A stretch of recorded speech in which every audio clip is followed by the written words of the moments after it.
We're all gonna die. This is the good news brought to you by Jodi Wellman, today's guest on the DesuckifyWork Podcast. Jodi is an author, speaker, and all-around fascinating human. And she's here to tell us why the Grim Reaper is your new best friend. When you let Mr. Reaper into your life, everything gets better. You live more deeply, with more purpose, have more fun, try new things. You embrace the fact that you get only about 4,000 Mondays in this life, and you damn sure want most of them to not suck. It's the spirit of memento mori, or remember you must die, and it's invigorating. You realize that spending your next 100 or so Mondays in pointless meetings will not fill you with joy and vitality, so you decide to make a change to an agency with a saner culture. They exist, I swear. I've talked to many of them. You suspect that having a boss who never truly sees you is less than ideal, so you start networking to find someone who isn't blind to your brilliance. And maybe you discover that putting all of your hopes for a delicious life into your career is unrealistic, so you start doing all kinds of fun and meaningful non-work stuff, which, ironically, makes work more fulfilling since you're not putting undue pressure on it to be the source of all the good feelings ever. Yep, good old Grim can do all of that for each of us, and so much more. I bet you're dying to find out, right? Right? Okay, here's Jodi.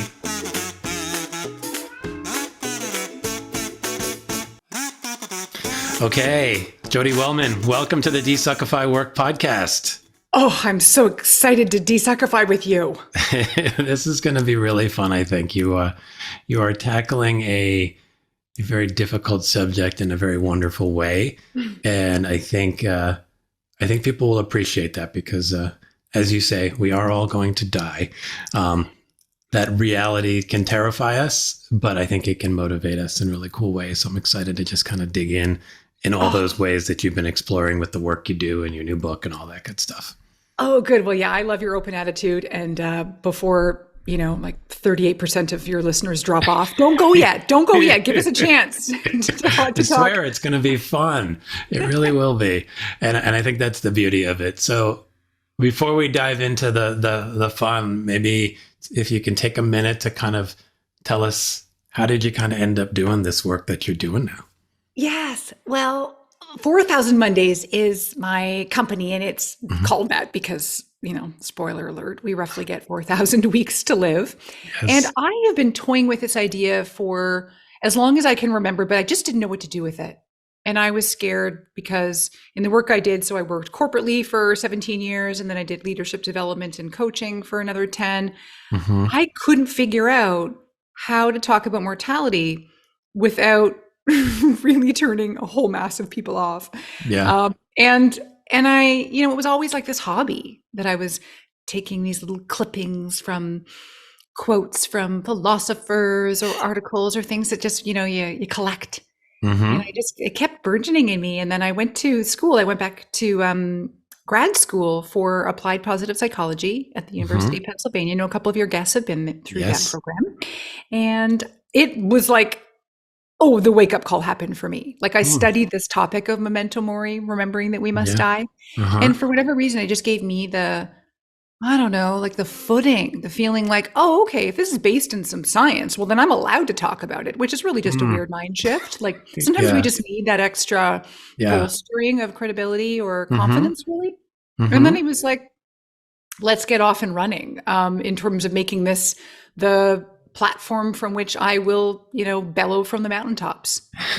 So it was a real shift for me going from the really hardcore, hardcore leadership development and executive work into this. But it's been actually pretty gradual because people still want to talk about legacy. So it all fits. Well, yeah, that's a really great point because as I hear you sort of talking about your evolution and this shift, my first thought was, who are you working with? I mean, I know there's the book and there's some other things that are sort of more mass audience driven, but you're still doing direct work with people, right?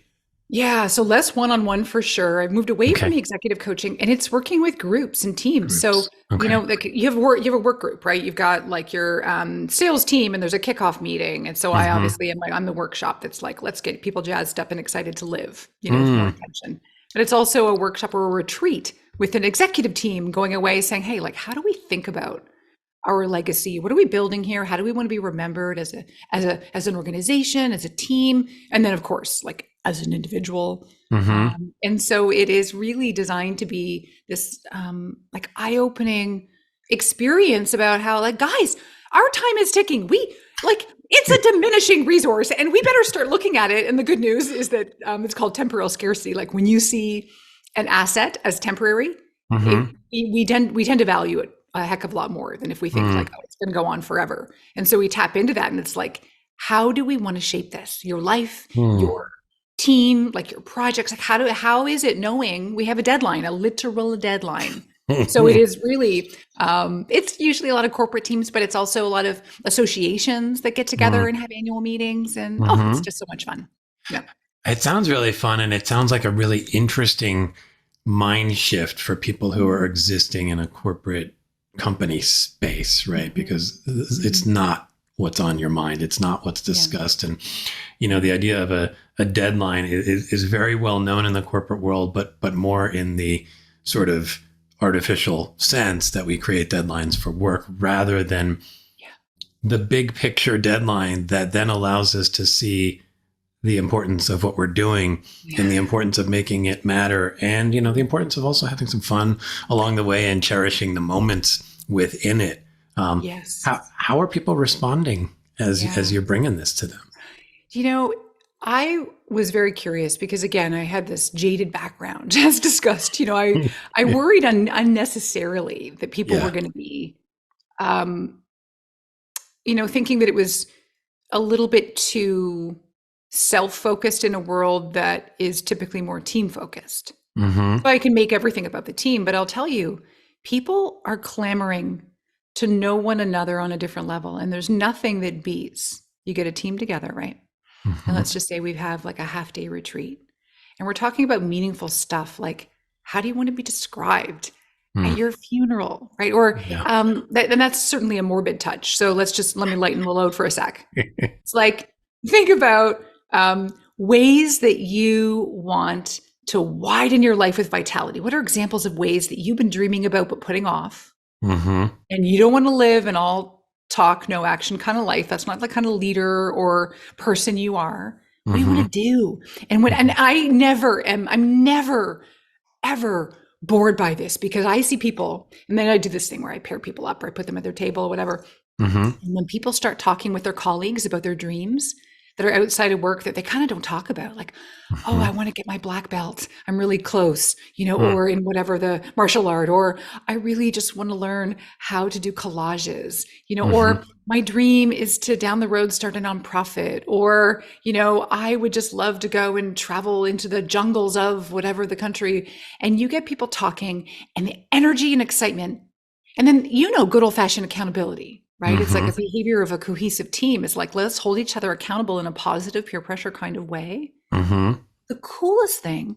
So I do a program sometimes where I'll come back in like every quarter in order to come and be like, how's it going? The stuff you said you wanted to do, let's make this the time. And usually it's positioned as like an opportunity to, brag about this life you've been living in a way. And I don't mean that competitively at all. Yeah. But when the team all of a sudden starts to say, like, I'm going to remember there was one group in Orange County where this one gentleman's like, the thing that brings me the most energy in my life is doing improv. And everyone did a double take. They're like, what? You do improv? He's like, yeah, I haven't done it in like 10 years, but I love it so much and I dream about it and I want to do it more. And the whole team, of course, was like, Ralph, we have to help you do this. And then, of course, everyone rallies together to be like, we're going to come see you at open mic night or whatever. And like, not everything is for public consumption, but seeing teams support one another. This is just one example. It is just so energizing because we all want to help each other live. And when you're having a good life outside of the 9 to 5, 8 to 6, whatever the hours are, you're coming into work as a better person and you can't deny it. Yeah, 1000%. Yeah, I think they kind of feed off each other in a way that we often ignore, right? Outside of work life and our work life, there is not this hard boundary in terms of who's showing up. It's still me. It's still you, right? Right. So of course, if I'm getting lit up by doing improv or playing on guitar or whatever it is that I want to do, yes, that's going to carry over. And then I would say on the flip, if I show up at work and I get to do things that engage me and I feel more connected to the people I'm with and therefore more accountable to them because we all know each other. And that's the really cool thing that I think you just said. I'm like, it's amazing how little we know each other in work. Like, and I don't know why, somewhere along the way, maybe that was not professional to kind of cross that boundary. But I think to do the kind of work most of us need to do now, where it really pulls everything out of us, why wouldn't we want to show up that way? Oh my gosh, you're totally right. So remember, let's flash back to, a billion years ago, the speed of trust, like the trust equation, credibility plus reliability plus intimacy is what makes trust. And then you can obviously like muck it up in a hurry if you have that self-orientation. But the point here is intimacy. It's like, if you want to trust your colleagues in any way, shape, or form, like, do you have my back or can I trust you in some way, shape, or form? Intimacy is required. And what that is knowing each other enough to be able to say like, oh, hey, how was that concert in the park this weekend? Did you end up going? Or like, oh, how's your dog? How's his hip replacement surgery? Like to know even the stupid stuff. So the more we are human with each other, well, gosh, golly, like it's almost like it's so baffling that we find it fascinating that helps us do better work as a team. Right. And so, but if we take that a step further, this is more than just, having awkward coffee networking chats and small talk. I think we need help with it. Like, we're just humans and we need help. And like most of us, like myself, like introverted, and I'm like, I just need a little bit of like, can you grease the skids for me? Yes. And that's why like having an event where it's like, let's talk about this precious life you're living. And yes, work is a really big part of it. And there are other facets to it. And how can we get you expanding there? Let's just be honest. Like, you can't take the corporate out of the girl here. Like, it's about an ROI. Okay. Yeah. Like, it is undeniable. The research is like overwhelming that when you feel like you are living life in a well-rounded way, you perform better in everything. It's the tide that lifts all boats. So, okay, fine. Like, so like, that's the dirty secret is like all this stuff. It's about your life, but that's where any wellness program that most companies will hire people to come in. It's altruistic. And like, usually there's a good intention about like true good people. Sure. But at the bottom line, there is a bottom line. Yeah. So this is the kind of thing where it's like, if we can help each other or learn about each other, work together, even in the same creative space about designing a life you love, we're all just going to do cool things together. You know? Yeah. It's interesting because as you say that, one of the things that showed up is, you mentioned a couple previous guests have also studied that positive psychology program. And I think what's really interesting about positive psychology and the way all of you are applying it is it's rooted in like stuff that works. Like, so it's not just, I think people might hear that term if they're not familiar with it and go, oh, you're just going to make us feel good. That's because that might be the impression of it, but it's like, it's a deeply researched field and the research as it relates to all aspects of life, and I'll come back to work because that's kind of where I live. All of these metrics show up in, people doing better at work, doing more at work, feeling more engaged at work, feeling more connected, and ultimately like lifting up those measurements that like the person on top might be caring about, whether that's profit or whatever. They're all connected. And like you said, it's kind of like not surprising. Like, of course, if we feel better as humans, we're going to do better as humans. It sort of makes sense, but we lose that somewhere. And I don't know why.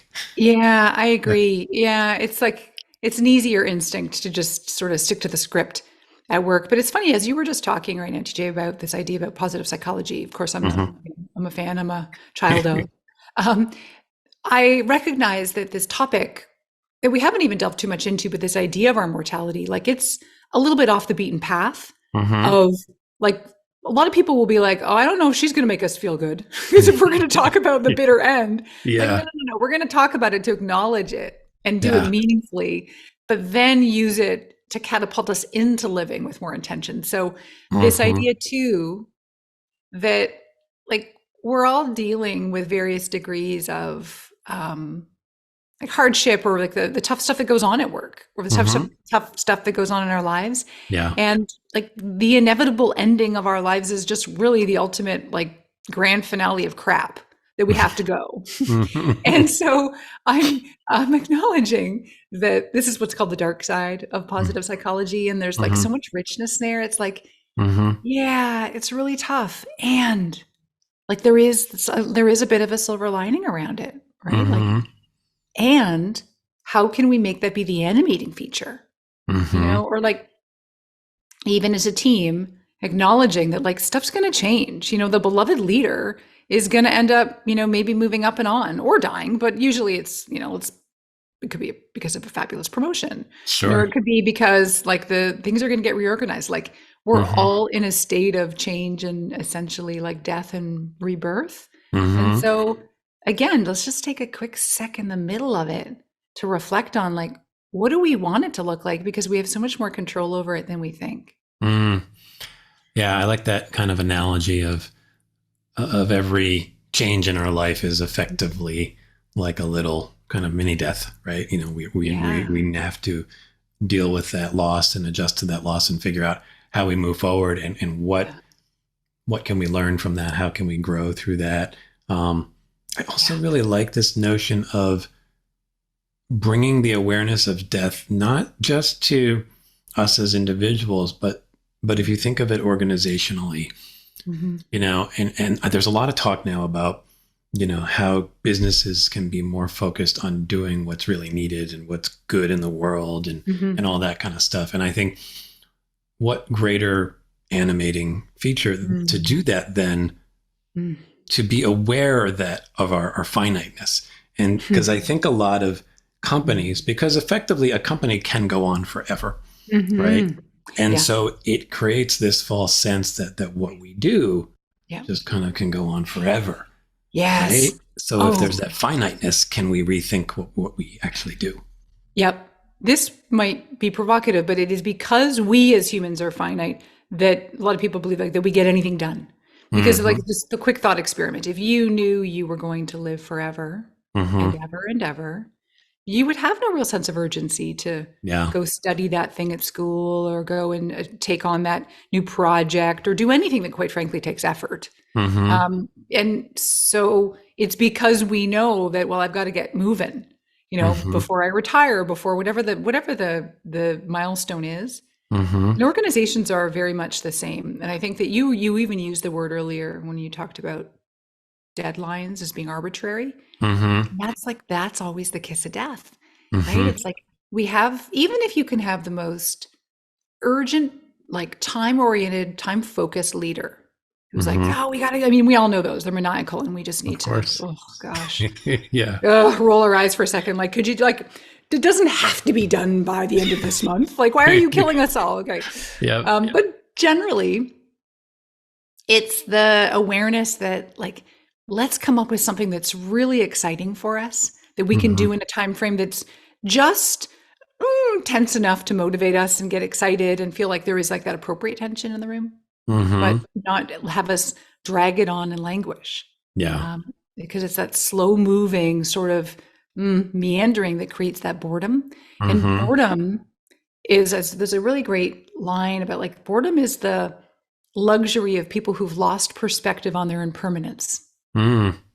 So same thing on a team, right? If you're bored in your team, it's because there's nothing really new challenging you. But maybe it's like, how do you shake things up, even just individually, in a way that makes you feel like I'm learning again, I'm growing again, I'm feeling like it's kind of novel again. Because I think you've heard this on your previous episodes. Like we all know the curse of disengagement, you know, and that many of us do find ourselves languishing and bored. And then I go back to this and I ask leaders and teams, like, whose fault or whose job is that to fix? You know, with the problem of engagement. And it's like, it's easy just to say it's the company's fault or it's the leader. Like, what do you think? If people are bored, like where do you think the onus is, or who needs to take the next step? It's a great question. I mean, my instinct is that it falls on each of us to take some ownership. I think it gets tricky in an organizational culture to think, is there space for that individual action to make an impact, right? Meaning I can certainly impact a bit of how I'm feeling and how I'm approaching my day and my life at work. And I think that does have impact. Yeah. But when I've seen cultures really sort of fall in on themselves is when even the most motivated person like does stuff and then it sort of goes into a void. And there's this sense that everything we're doing is disappearing. And so then I think, is it this joint effort between individuals having a sense of agency and ownership and then and organizational leaders creating the space for that to mean something and to go somewhere. So that's my improv answer. I don't know how did I do? Yeah, I don't know if there's a specific right or wrong. I love what you're saying. I get you. I think for so many of us, we put undue pressure on the system to be designed in such a way. And you know what, like, let's be honest, there does need to be an environment that's conducive to doing great work and to not feeling like an idiot and psychological safety and all the other stuff. Yeah. But at the end of the day, I think we put too much pressure on work to be this main source of inspiration, of purpose in our lives and of enjoyment.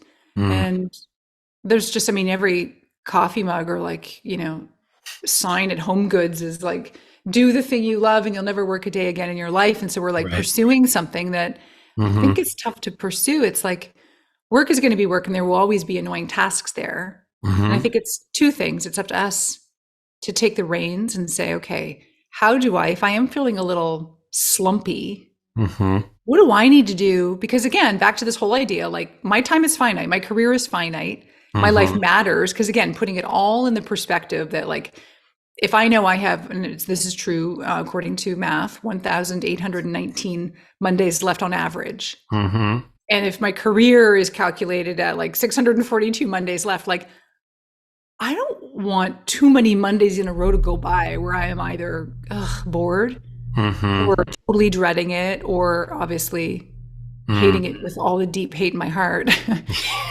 So that's like, okay, it's my job to either like, how do I shake it up? Sometimes it's just adding in getting out of the routine that numbs us. It just, we're bored to tears. Yeah. And your boss isn't managing every single person's enjoyment level daily. That's just unreal. So I think, what do you need to do to spice it up? Yeah, I think that's a good perspective. I think what I've found in that perspective for myself is sometimes I've been able to create spice in the place I'm at. And then sometimes if that spice just keeps bumping into a wall, then I've decided to move on. Right. And I think all of that comes back to something around you own the work part of your life. Like, and you can choose where that is and what that is. So I think to your point, I think I want people to have that kind of agency. I want people to think how they can bring spice and fun and if they want meaning into that space. And I want people to feel that it's their choice. And so when you're bumping up against something that feels immovable, I urge people to try to move it, like, because I think you might move it. But if it doesn't move, it's okay to say, I could go over here, or I could try my own thing. I mean, I think about, you talked about your career journey, and I think about my own journey. At some point, the decision to kind of go out and do your own thing can be a great choice for some people as a way to take that ownership back. New challenges emerge, but like the ultimate thing to me is, can you own the way you move through your work life? Does that make sense? It totally does. I like how you're putting us in the driver's seat, because I think so many of us either feel like we're going with the flow, which to me is like just another metaphor of like, not a life that ends up feeling well lived.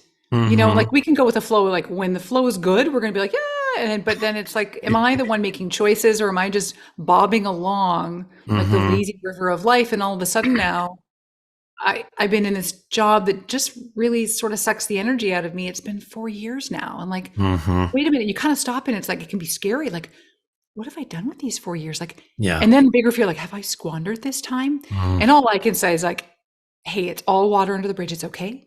All you have is today moving forward. And I think when we ask ourselves honestly, if the thing we're doing is feeling like, back to the energy question, back to the idea about, do you feel like you're settling or tolerating? And some of us to some extent. So it's like, of course, I'm settling. I would prefer a new laptop. Well, like, okay, but what about like in bigger picture? Like, is this a move that, is this a plateau that is actually serving a purpose right now? Because maybe you're raising a toddler and you're like, I need work to be kind of on autopilot because my life is bananas outside of it. Okay, like a conscious choice. Cool. You're in the driver's seat. You're choosing to be a little bit bored for a while because, but I'm going to, again, caution you and put an expiry date on that. When, you know, Esmeralda, my toddler, turns, 3, then I've got to, like, showtime. I got to make a decision. Do I want to still settle, or do I want to move and try and find joy? And I think, you see this so much, and I know you talk to so many guests and you've seen this. How scared we are. It takes so much courage to initiate a change in our lives, to pursue lives worth living. We need to be bold. And I have a shortfall of that. That's why I do so much of this work, because it takes a heck of a lot of effort to make a life that we want to live, that we're proud of in the end, get to the freaking deathbed and be like, I rocked it. That means you had courage and you had to shake stuff up and you had to take risks. Whereas it could have been easier. You could have just sat in the comfort zone, but that would have slowly smothered you to death in a very long, elongated death. So what do you want? An elongated smothering, or a life full of like breath, and then you die? Yeah. I love that. I mean, I think it's funny. I think there's somewhere in your book you mention that if you're not grappling with the awareness of your death, it's like being buried alive. And that's kind of what I felt like you were just describing, this slow smothering. Versus like you're living, and then like, you just kind of run off the cliff and then that's it. And yay, your Thelma and Louise moment. But like, it's funny as you say that, I think about this topic and I think, I love the humor you bring to it. It's like, I think it's the only way in. At some point, somebody probably sees the reality, like, really? How have you seen the best way for people to like own that reality and get okay with it? Because, it can be like a little scary. Maybe a time, there's a little sadness that comes with it. And how can you then sort of hold on to that, keep it with you, as opposed to that instinct I think that we all have, which is to put it like way in the back of a closet somewhere.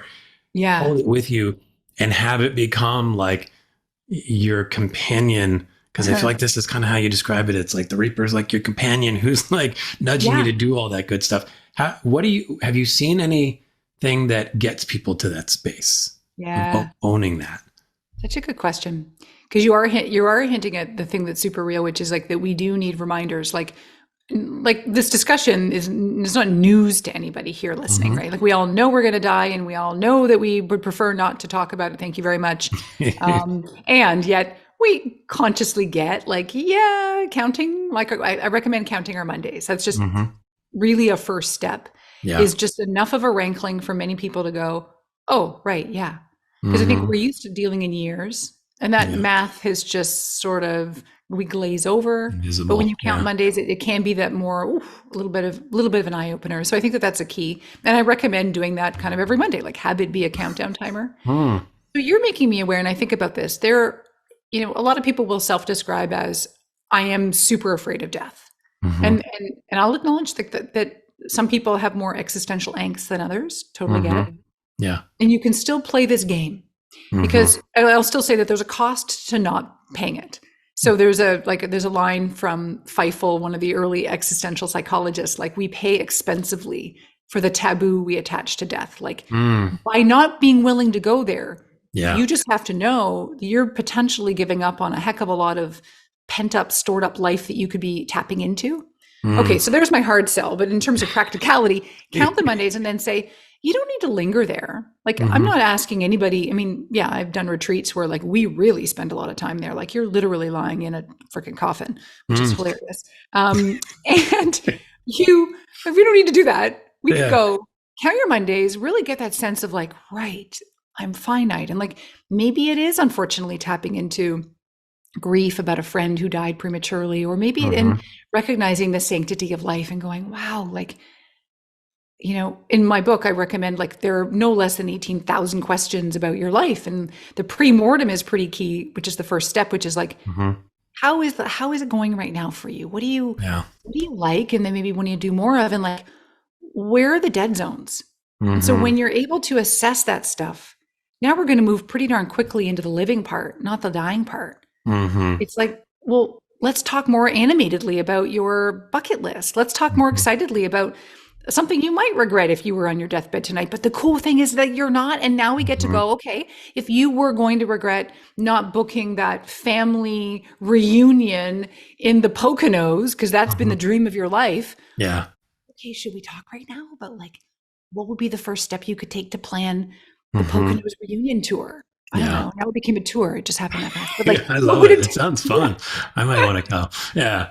No, but it's funny. I grew up not far from the Poconos, so I'm sitting here picturing like, okay, there was a place called Mount Airy Lodge in the Poconos that had commercials like every day, and the song lives rent free in my head for years.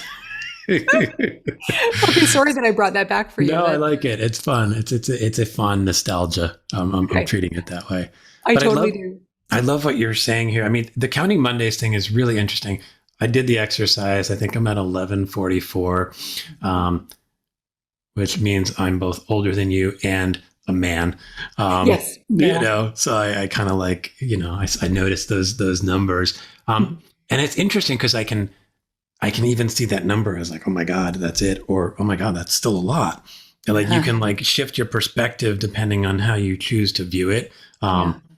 I also think, you know, for me personally, one of the things that animated my desire to have work be something other than just a chore. I guess I had a relative awareness of mortality early because my kidneys failed when I was 23 years old. Wow. And I was very fortunate because my brother donated one of his kidneys to me, you know, only a handful of months later. So I didn't have like a long time on dialysis. I didn't have a long time sort of sitting in that. And, you know, that was 30 plus years ago now. So, but when I see that kind of experience, and I'm sure a lot of folks have had some kind of experience, whether it's with themselves or a family member or a friend, you know, it definitely triggered something in me. And it, you know, now I haven't lived according to those principles always. There's been times where I've squashed it down, but it made me realize then that I didn't want to just do the career that I thought I was just going to be like a business person. Like it was just like, so like, I had no idea. I'm like, I'm just going to do whatever. And then that moved me into advertising because I was like, I always liked writing and I always liked being creative. And suddenly I'm like, oh, I can do this thing where and I did that for 26 years and I loved it.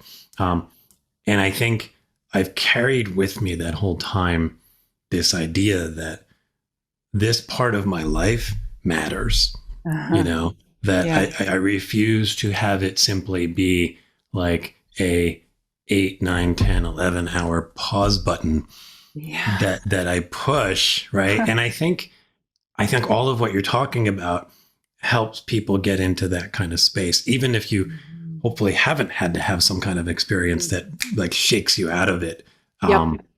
And I think the Mondays is kind of a way to start to do that. When people do kind of get the wake up and then they look at their bucket list, you know, there's an interesting tension though that arises. And I want to touch on this a little bit because there's kind of the like live for the moment, which is, and I think you talk about like brownies in your book. And I think you even have a recipe, but it's like live for the moment tells me to eat the brownie. Right. But then there's also the like, take care of myself, give myself the ability to have the most life in all of my days, however many there might be. And this tension has always been like a mind trick for me a little bit. How do people navigate that? What have you seen? What have you, maybe your own experiences? Mm-hmm. You're spot on about it being one of the biggest tensions. And it's the most annoying part of the question when people are saying, well, what would you do if you just had a month left to live? And I'm like, it's an interesting foray into what matters, what would be cool for you. Let's use that as fodder for starting some bullet point lists about stuff that would be cool to do. But it's just not realistic because you're going to squander your bank account and you're going to do all sorts of things that are like hedonism galore. But most of us can't live like that. So I am so hyper aware of that tension. It exists in the same space. Let's talk about it. Like, so there's your health. You're right. It's like to eat or not to eat this yummy thing. There, and for me, it'll always be, it's the truffle fries, etc. And then it is the space of money. Like, how much do I save for later that may or maybe won't even be there? Or how much do I, enjoy life and like max out my vacation budget this year, et cetera. All these things are part of this conundrum. And now, annoyingly, there is no perfect answer, but one of the best questions that gets us to something that at least feels like we've thought it through enough to be generally responsible is the regret test. And conveniently, all roads for me kind of lead back to the regret test. But it's like, all right, if you're thinking about doing let me just use my silly example of like the Poconos family reunion. Would you, if you were to budget for that and make it happen, fall of 2024, would you regret doing it financially? Like, would it really screw up everything for you? Like, whoa, we're going to need to like take out a second mortgage. Well, then that might be maybe a like pause. Maybe don't do that right away, or like modify it. Maybe make it like a Zoom Poconos reunion. The picture in the background is there you go. Poconos, way more affordable. Sorry to the Poconos Tourism Board for saying that. Yes, but then similarly, like the question could be like, or would you regret not doing it? Like, it's like, what would be the deeper feeling? And some people are more impulsive, and that question still needs a buddy to kind of like size it and be like, you're always going to say you'd regret not doing it, not, blowing the bank account every day, or like, I regret not having all the ice cream sundaes. But most of us have enough of a stopgap inside to go, you know what, this to me, we pick and choose each moment. This to me is an example with my lunch where I'm going to have the truffle fries. Because I feel like this is going to make me today feel like life got lived. And I'm not going to go home from this lunch feeling like I really let myself down. And I'm like really thinking through your regrets, how you're going to feel now versus later. And then, like I know so many people and clients and workshops that have said like, I made the decision to do this thing that was pretty pricey. Like for some people it's, relocating, or it is a really big experience with their family. Or one gentleman did an 8-week cooking class in Tuscany. I wrote about it in the book, and like, that was not free. He's like, this was like a life event for me. And would I trade it? No.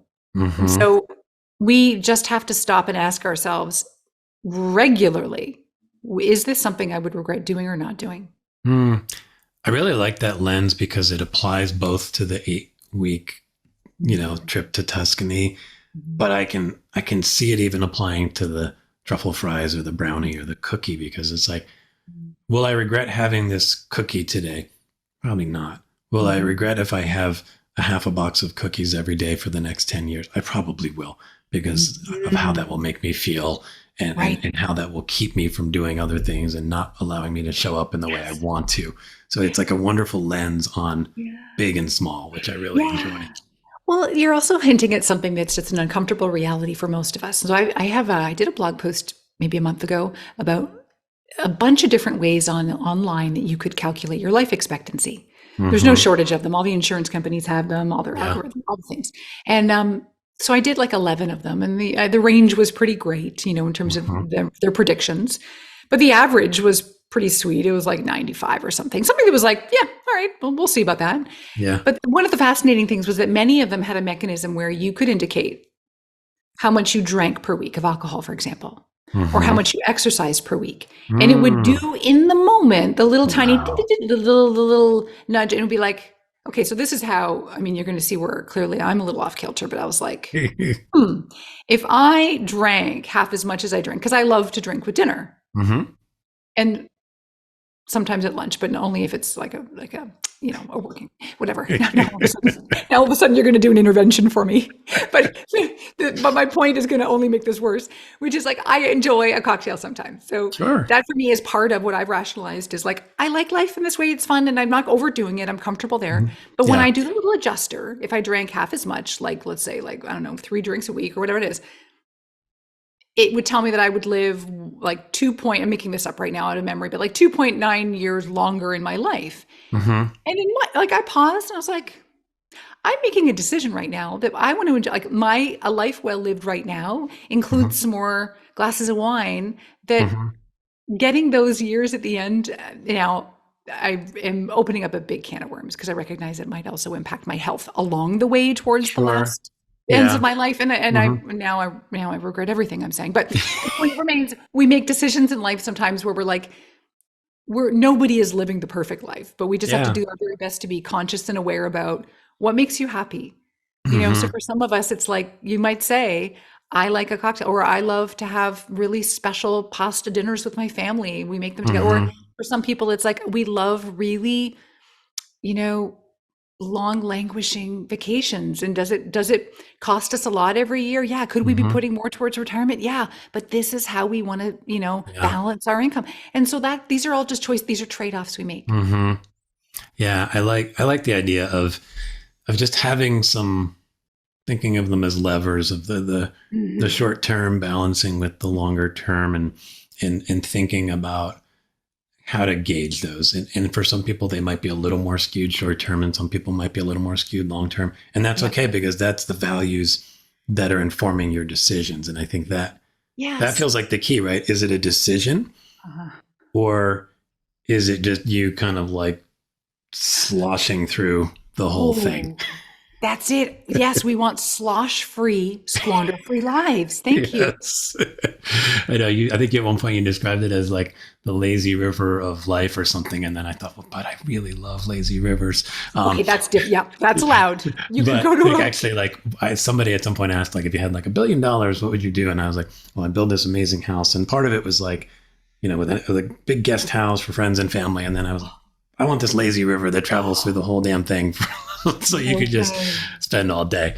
But I get your metaphor that like you can either be carried along with life or you're making some choices and you're deciding like where to go. And I think that's really important. God, there's one question you ask, and it's fairly early in the book, but I want to touch on it because I think it's kind of a good wake up call. And definitely hit me, which is, would you recommend your life? Or maybe it was on a scale of 1 to 10, how, like the same way we rate our experience at Arby's. You get the email after you bought your roast beef and it says, would you recommend Arby's to a friend? And it's like, maybe a 6. In the moment it was a 10, but now it's a 6.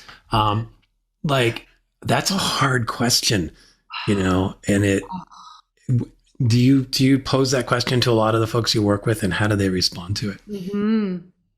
Yeah, I do pose it. Not every time, but it's like based on the net promoter score, and exactly right. Like it's like we look at life very differently when we think about our experience. We can rate it, but when we think about recommending it, we get all of a sudden a lot more discerning about whoa. Like, would I tell them? So the idea about if you were to replay your life, and I know some of the philosophers over the years have done these thought experiments. Nietzsche was one of them, actually, where I'll take a tangent because it backs up the point. If you were given, it would either be a curse or a blessing, that you had to relive the entire life you've lived from the moment you were born up until this day. Every single day, it's like the life you've lived, but again, on replay again and again and again and again for all of eternity. His point was that thought would either crush you or delight you. Yeah. And this is the same question. Like, would you say to somebody, you know what, this thing I've done for the last, 48 years or whatever it is, I think you should do this. I recommend what I've done. Like, I've had some highs, I've had some lows, but I've kind of shown up ready to play. Yeah. And that's like, it's meant, I think for most of us, most people do a little bit of like, like it does that. It's one part deer in headlights, one part like kind of looking off cross-eyed into the distance. Like, oh shit, like, wait a minute. Like, I've had some good moments, but we do not get to pick. This is not a highlight reel. Right. This is Like, this is like your random Tuesday minutia. Yeah. And like, I think about all the evenings I spend on the couch watching TV, which I do love to do. So it's like, that's another example of like, but I like it. I chose so like, it. so do it, but can you intersperse more things that are also life affirming rather than just Netflix? Yeah. So yeah, that question does tend to make people, and the average, I haven't scored an average, but I think now you're motivating me to do that. But if I could go just even anecdotally, I think people would say it's probably like a 6.5. Yeah. Like it's not that, oh, my life's been a total train wreck. Right. Like, don't recommend, walk away. But it's also like, I know I want to do more. And that's the spirit right now. Right. Exactly what we're talking about is like, we all have like more hopes and dreams and notions, and they could be fanciful, like making, a special stew, or it could be about changing our career and becoming, a graphic artist, or like doing things that we want for ourselves. Yeah. And back to that idea, the only thing that I've ever found through all the research and working with clients that motivates us to take any kind of action at all is doing the poke in the ribs about what are you waiting for? Yeah. Time is not elongating, it's shrinkating. Yeah. I like that word. If it hasn't shown up in your writing yet, I think it feels like it wants to. Okay, it'll be in next Monday's blog post. Yeah. Yeah. No, I think that's really great. I think that average of like 6.5 feels about right, probably.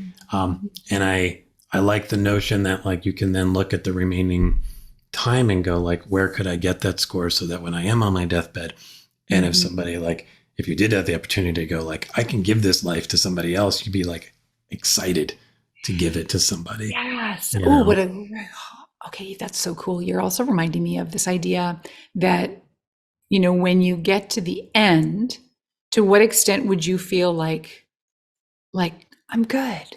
Like I did it. I killed it. Whatever metaphor works for you, whatever saying. Like I've done great things. And I refer in the book to a story about a friend of mine, Dana, whose dad was diagnosed with terminal cancer. And everyone was asking basically how can we stuff your life full of bucket list stuff right now? And he was like, no, I'm so excited. Like I have shown up and I have done this life. Now that story makes me go, oh, not only because is it a sad story, but I mean, lovely that he did feel satisfied that he had shown up to live. And, but it also, I mean, for me personally, and then many people that I know, the rest of us out there, it's like, it's again, that sneaking suspicion that, oh, but wait, I have been deferring stuff. I have stuff on, again, back to the bucket list, which for me is like one part evil, one part lovely. Yeah. Lovely is it's a repository for dreams, but it's also where dreams go to die. Until we, because it just means this is something I'll do later, which when, I want a deadline on everything. Like, when are you going to book that trip to Romania? Yeah. I think with that story you tell, it is a little bit of a wake up call, because I think you can easily put yourself in that same situation and go, would I feel that way? Would I feel like I kind of emptied my bucket list already?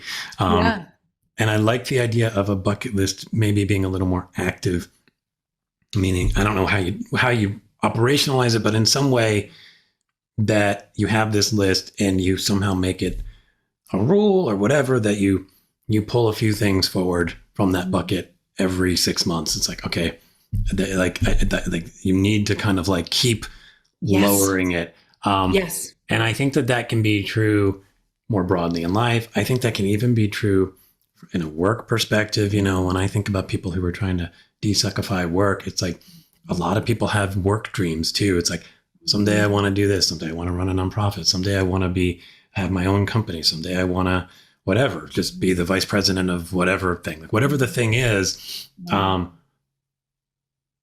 Like what motivates you to try to pull those things out of the bucket and make them real?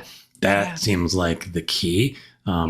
And I love, I think your book sort of just creates all these wonderful framings and exercises that can give people tangible ways of taking the sort of intellectual exercise of, someday I want to do these things and I know I'm going to die and into, okay, now that you know that, let's do some things to get really clear on first what you want, and then how to do those things that you want. So I think that's really cool. Yeah. Oh, what you're saying is music to my ears. You're reminding me, I mean, this all comes back to this kind of issue of accountability to ourselves. And I am increasingly interested in this idea about how we send ourselves messages when we have a dream, when we have a desire. Let's just go, okay? Because we're going to kill this Poconos thing to death today, okay? We're going to murder this example. But excellent. Like for some reason, you're bizarrely hung up on this family reunion in the Poconos. And you talk about it, and you don't do it. We send messages to ourselves that like, I'm the kind of person that dreams and doesn't do. That becomes a little bit of a way of being. These are the stories that we tell ourselves that then conversely, we can start small and be like, I'm the kind of person that when I say I'm going to do something, when I have a kind of like a cool dream that might be kind of hard or might be a little bit, it might take a little bit of effort, I find a way to do it. Yeah. And that's where we have to start with little examples, I think, rather than maybe, starting the nonprofit, which might be a bigger step for many of us. Right. So sometimes there's that element to keep in mind as well. Yeah. And maybe that, maybe it's the volunteering once a month at a nonprofit to start to immerse yourself in that world. Maybe it is the Zoom Poconos thing or like some smaller version of that. Maybe it's some local event that you plan. Yes. You get good at sort of like organizing something with just a few friends and then it's the big thing. Yeah, I think exactly changing the stories is wonderful because I do have a little bit of that story that sometimes I'm a dreamer who doesn't get it all done. So I can totally relate to that. I know we're getting close to ready to wrap up time. And first of all, I just want to thank you because this has been wonderful. I want to kind of come back to this idea of the work part of our life because, a lot of people listening think about their work and how to make it like part of who they are, right? And I think a lot of what you're talking about, whether it's about work or not, is all about creating who you are, who you want to be, so that when you show up during these, again, 8 to 10, 12 hours of your day, you're you. And I think about, knowing all that you've known from all this research you've done, if you could wave a wand, kind of make that work part of life better for people. Yeah. What does that look like? I am really soapboxy about this idea lately that I touched on it earlier, but I'll expand now. The wand would mean we would wake up on a Monday and be excited about work because we've reframed what work means in our lives. We've managed, like we've recalibrated back to that idea of all the pressure, like life is the epicenter, or life, my career, my job is this like source of my meaning and my joy. And we go, no, it's like, it's a source. It's a component. And hour by hour, it's weightier than my leisure time. But the magic of building a life outside of those hours of work is that it helps us see our work in a very different light. So all of a sudden, the little petty things, like when your boss passive aggressively follows up on that report, or when you kind of feel like you wanted to do that part of the initiative, but Mitzi in marketing kind of stomped over it and all the stuff that it's just baloney, like human work, right? Yeah. But like the stuff that might irk us or the fact that we're feeling a little bit like, it wasn't what it used to be in 2017 for me. It's like, that's okay. If it's not hurting your life and I don't want anybody to have anything less than neutral. That would be bad. Yeah. But if it's okay, then I also encourage us with this magic wand to be like, keep doing cool stuff for your life outside work, hobbies, interests, build connections, maximize more of the stuff that makes you feel alive, because it is just going to shape and size everything back when you are at work to go, this isn't that big of a deal. I'm really excited about my archery class tonight. Like basically what we have to do is work on getting more of a life outside work, and then it'll help work be a beautiful thing that's additive, but not all of a sudden always lacking and disappointing us, because I don't think it can ever really deliver the big thing. Yeah, I think that's really fair. I think it's hard to put so much pressure on any one part of our lives. Great. Like even a relationship, a marriage, your kids. I mean, they're going to fly the fucking coop. Oh. Yeah. No, but it's true, right? Because I think our instinct is to see whatever piece is most maybe available or feels most like influenceable. Yeah. As the thing we can dump all of us into. And it's like you said, like pour some of you into all of these different things, and all of them will be better. Your relationships are better when you also have outside interests. Your work is better when you do have that archery class, or you are organizing that grand tour of the Poconos for your family. Like, so I love that advice. And I think one that we could all take to heart. Before we wrap, I know you know this, but I like to do a little sound effects on this show. And I'm a cat guy, so I do cat sounds and other stuff, but guests have done all kinds of stuff. I'd love to invite you to bring a sound effect to add to our library. It'll show up somewhere during our show, probably in the beginning somewhere. So do you have a Desuckified sound effect to add to our library? I do. As a listener, I knew you were going to be asking me, and this is so goofy, but it's so me. I have this expression, this sound when like life is getting lived around here. It's like one part gleeful enthusiasm, one part, I don't know what's next. And it goes something like, ah! I love that. Yeah, I feel both of those things. Like it's like a little bit of like energy release about like it's but it's also like like it blends both of those things in like a good way. And I think the idea of being more animated in our life and being more active in our life feels like it comes through really wonderfully in that sound. So I appreciate it. The last thing I will ask for people, I know we're right up against time here, but I want to give people a chance to find you, find your book, all that stuff. What can people do to track all that stuff down? I appreciate you even asking. My website is 4000mondays.com. And the book is You Only Die Once, How to Make It to the End with No Regrets. And there is a book tab where you can find it on the website. But You Only Die Once, you can Google it, get it. And thank you for asking. Yeah, I highly recommend the book. I'm in the middle of it now. As I'm reading and listening to it, which is really fun. And I also recommend that people follow you on LinkedIn because a lot of your content shows up there too. And it's just a delightful way of dealing with a tricky but ultimately really important subject that will serve us all if people pay attention to the Grim Reaper and bring him along for the ride. Oh, so well put. I love it. Awesome. Jodi, thank you so much. I really appreciate it. I do too. Thank you. Awesome. Bye-bye. Thanks, everyone, for tuning in to the DesuckifyWork Podcast. If you enjoyed the episode, please like, share, rate, review, subscribe, or consider getting a pair of our cushioned bottom DesuckifyWork socks from our website. A huge thanks to Jodi for bringing fun, frivolity, and a morbid optimism to the show today. You can follow Jodi on LinkedIn and check out her site at 4000mondays.com. It's such a fun site. You will love it, I'm sure. You also need to check out her book, You Only Die Once, which somehow makes thinking about your own demise an absolute hoot. If you give a hoot about making ad agency life less suck-filled, you should check out my site and my Substack newsletter. If you're feeling extra hoot-y, let's set up a free half-hour Desuckify discovery session. Bye, everyone.